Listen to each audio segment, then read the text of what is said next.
Είσοδος της Προθιέρειας και της Ολυμπιακής Φλόγας. Entry of the High Priestess in the Olympic Flame.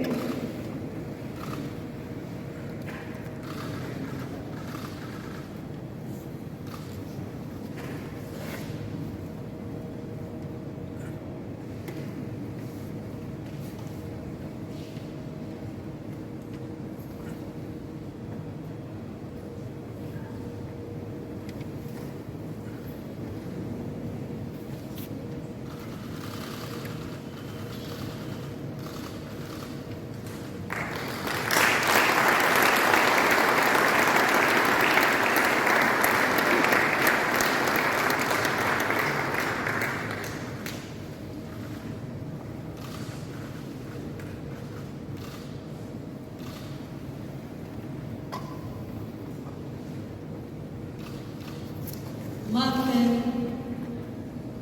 ο Χρυσοστεφάνων αέτρων, Ολυμπία, δέσποινα αλαθείας, οι αμάτιες άντρες, εμπείρεις τεκμερώμενοι παραπληρώνται, Διός, αρχικεράβου, ή την έχει λόγο, ανθρώπων, περιμεωμένων, μεγάλα αρετάν θυμών λαβήν, τον δε μόθο, απνοά.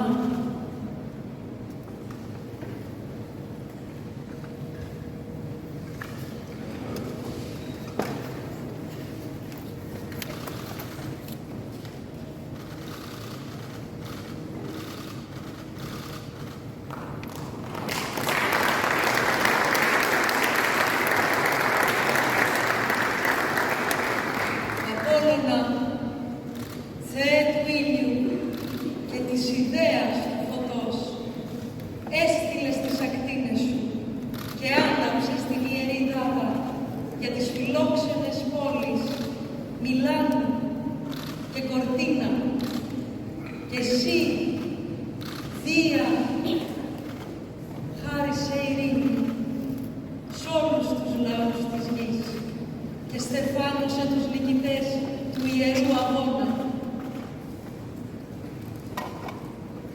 Και τώρα η Προθιέρεια Μεριμνά θα παραδώσει την Ολυμπιακή Φλόγα στον πρώτο λαμπαδιδρόμο, χάλκινο Ολυμπιονίκη, στην Κοπηλασία στο Παρίσι 2024 Πέτρο Γκαϊδατζήτη.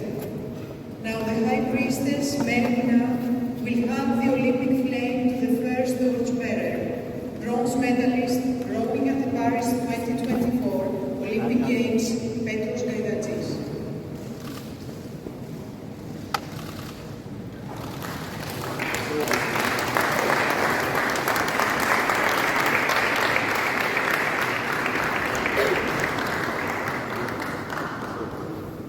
Τίμενα, ο καλήνικε, τίμενα.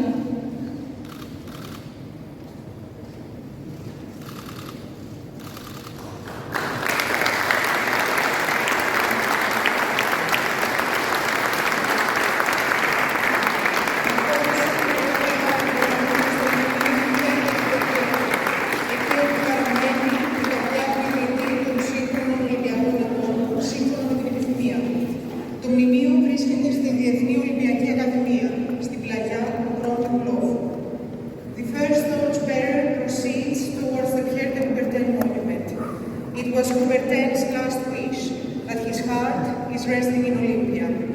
This memorial is located within the International Olympic Academy. Ο πρώτος λαμπαδιδρόμος θα συναντήσει την πρώτη λαμπαδιδρόμο και εκπρόσωπο της διοργανώτριας χώρας Ιταλίας, η Στεφάνια Μπελμόντο, διπλή Ολυμπιονίκη του σκι αντοχής, ήταν η πρώτη που άναψε τον βωμό στην τελετή έναρξης των χειμερινών αγώνων